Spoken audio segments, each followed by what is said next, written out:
Ya, Assalamualaikum warahmatullahi wabarakatuh. Waalaikumsalam warahmatullahi wabarakatuh. Wabarakatuh. Untuk memulai pembelajaran hari ini, mari kita berdoa menurut kepercayaan masing-masing. Berdoa dimulai.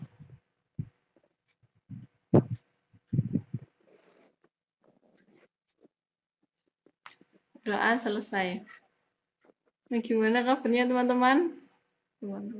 Jelas baik. Alhamdulillah baik, sehat. Baik, sehat. Kalau ibu sendiri sih? Alhamdulillah, saya sehat. Nah, di sini udah masuk semua kan? Saya presensi dulu ya. Syafira Felianingrum ada? Ibu. Christian Dias ada? Ada. Udah. Oke. Sudah siap kan? Kita pembelajaran hari ini? Siap ya. Untuk pembelajaran hari ini kita akan membahas tentang translasi.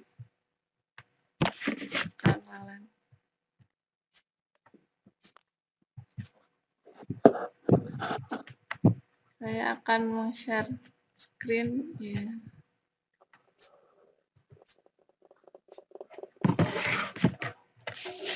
Nah, sebelumnya ada yang tahu nggak apa itu translasi? Sudah tahu. Tahu. Oh ya, sebelumnya kita akan ngeset pos. Nah, sebelum memulai pembelajaran, saya akan membacakan tujuan dan indikatornya.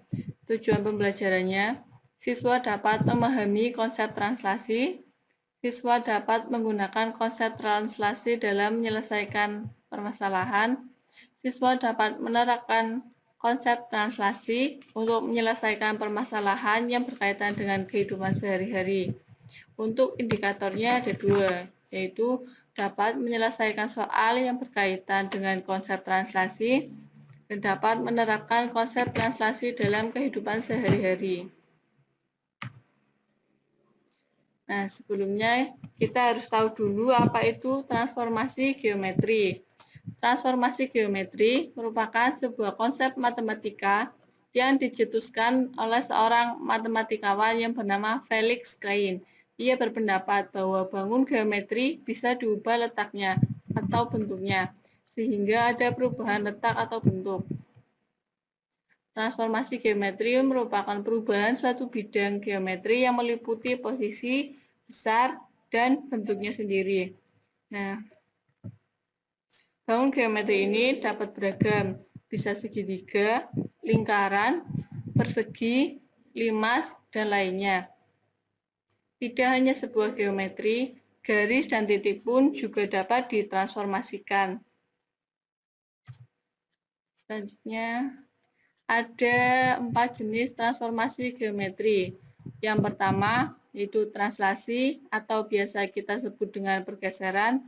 Yang kedua itu rotasi, perputaran.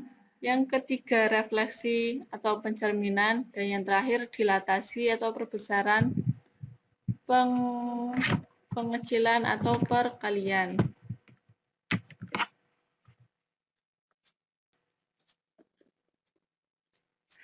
Translasi, langsung saja ya ke translasi dulu. Translasi adalah pergeseran atau perpindahan semua titik pada bidang geometri sejauh dan dengan arah yang sama.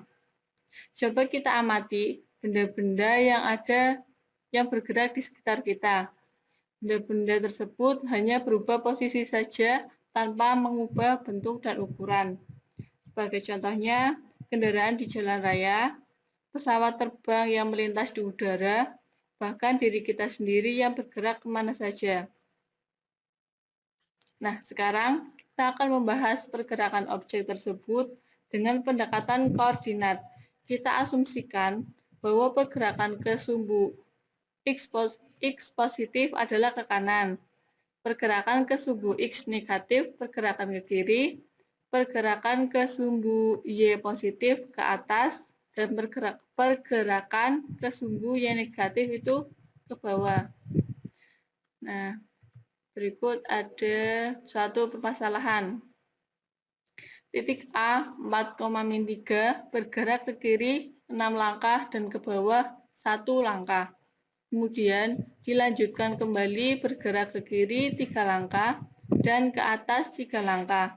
Coba kamu sketsakan pergerakan titik tersebut pada bidang koordinat kartesius. Bisa nggak? Bingung ya? Kita gambar dulu koordinat kartesiusnya.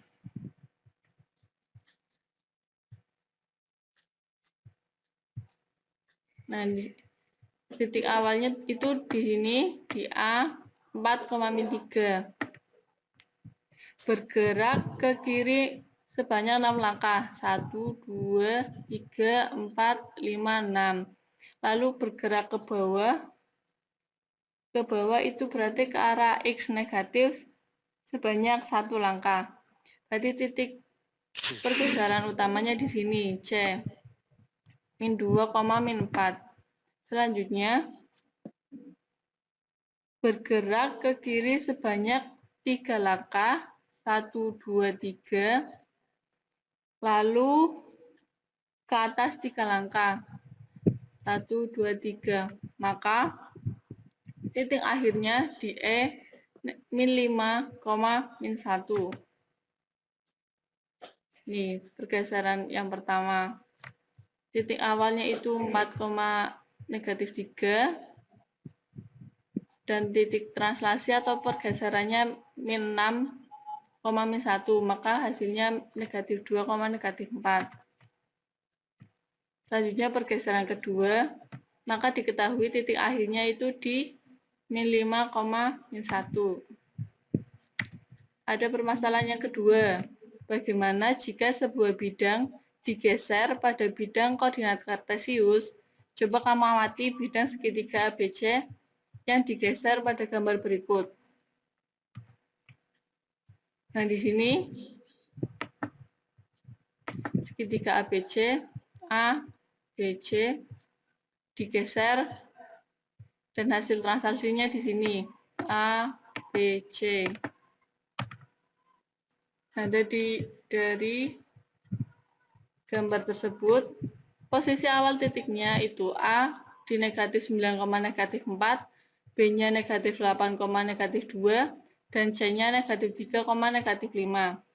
Kemudian masing-masing bergeser ke kanan 11 langkah dan ke atas 6 langkah, sehingga posisi berubah di koordinat A aksen 2,2, B aksen 3,4, dan C aksen 8,1, sesuai dengan gambar.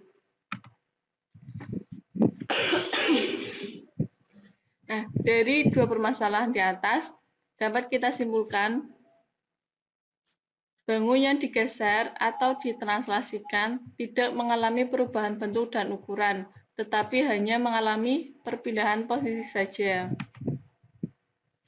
Di sini misal titik A, X, Y ditranslasi oleh suatu titik T, A, B akan menghasilkan bayangan A aksen, X aksen, Y aksen.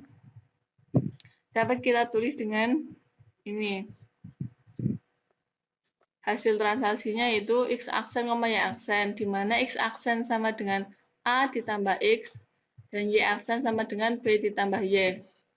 Gimana? Sudah paham, teman-teman? Insya Allah paham. Nah, untuk mengasah kemampuan kalian, ada 2 soal untuk dikerjakan individu ya. Ibu. Ini bisa ditulis soalnya. Oh iya, untuk presensi, silakan presensi di Zoom sekarang. Saya tunggu ya, 1 menit. Baik, Bu. Sekarang. Nah, Sudah, Bu. mungkin itu yang dapat saya sampaikan untuk pembelajaran hari ini. Sekian. Jangan lupa ya belajar untuk materi selanjutnya, yaitu tentang translasi garis. Terima kasih. Saya tutup. Wassalamualaikum warahmatullahi wabarakatuh. Waalaikumsalam warahmatullahi Assalamualaikum wabarakatuh. warahmatullahi wabarakatuh. Terima kasih, Ibu. Sama-sama. Terima kasih Bu. Mantap, Beli.